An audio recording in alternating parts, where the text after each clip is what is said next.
Iran imerusha zaidi ya drones 100 kuelekea katika eneo la Israel, jeshi la Israel limesema. Mitambo yote ya ulinzi wa anga imekuwa ikifanya kazi kuzuia vitisho hivyo, amesema msemaji wa IDF Efi Defrin. Hili ni tukio tofauti na yote tuliyowahi kukutana nayo hadi sasa na tunatarajia saa ngumu mbele yetu, ameongeza Defrin. Iran imefanya hivyo kujibu mashambulizi makubwa ya Israel yaliyofanyika alfajiri ya Ijumaa hii, ambapo jeshi la anga la Israel lilituma zaidi ya ndege za kivita 200 kushambulia shabaha mbalimbali ndani ya Iran, zikiwemo maficho ya viongozi waandamizi wa kijeshi.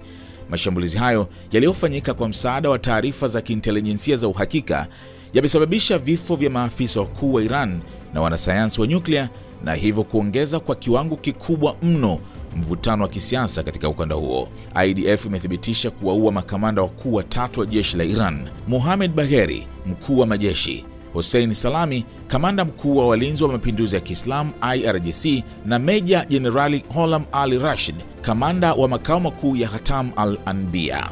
Vyombo vya habari vya serikali ya Iran pamoja na IRGC vimethibitisha kifo cha Salami, wakimtaja kama kiongozi aliyekuwa mstari wa mbele kulinda taifa.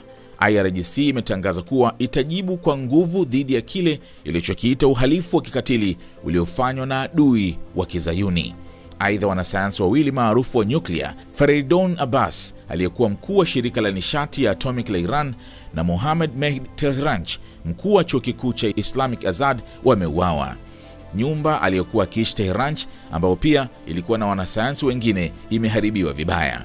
Shirika la kimataifa la nishati ya atomic IAEA limethibitisha kuwa kituo kikuu cha kurutubisha uranium cha Natanz kimepigwa na limeeleza kuwa linafuatilia viwango vya mionzi huku likiendelea kuwasiliana na mamlaka za Iran.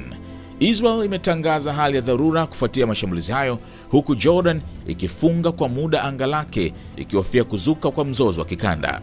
Wizara ya mambo ya nje ya Saudi Arabia imelaani mashambulizi hayo, ikiyaita ukiukaji wa wazi wa sheria za kimataifa na kulitaka Baraza la Usalama la Umoja wa Mataifa kuingilia kati. Wizara ya mambo ya nje ya Iran imesisitiza haki yake ya kisheria na halali ya kujibu mashambulizi hayo chini ya mkataba wa Umoja wa Mataifa, huku ikilaumu Marekani kwa kushirikiana na Israel katika mashambulizi hayo. Tehran imeonya kuwa Israel na Marekani zitawajibika kwa matokeo yote.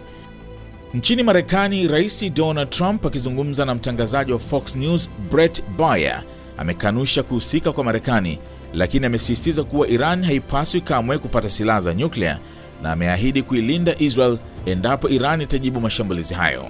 Spika wa bunge la Marekani kutoka chama cha Republican Mike Johnson ameonyesha kuiunga mkono Israel vikali kupitia mitandao ya kijamii kwa kusema Israel ina haki na ina haki ya kujilinda. Kiwango kikubwa kisichowahi kushuhudiwa cha mashambulizi haya na kulengwa kwa viongozi wa kijeshi na wanasayansi wa nyuklia wa Iran kinaashiria hatua kubwa ya ongezeko la mgogoro kati ya Israel na Iran, jambo linaloweza kuathiri kwa kiasi kikubwa utulivu wa kikanda na kimataifa.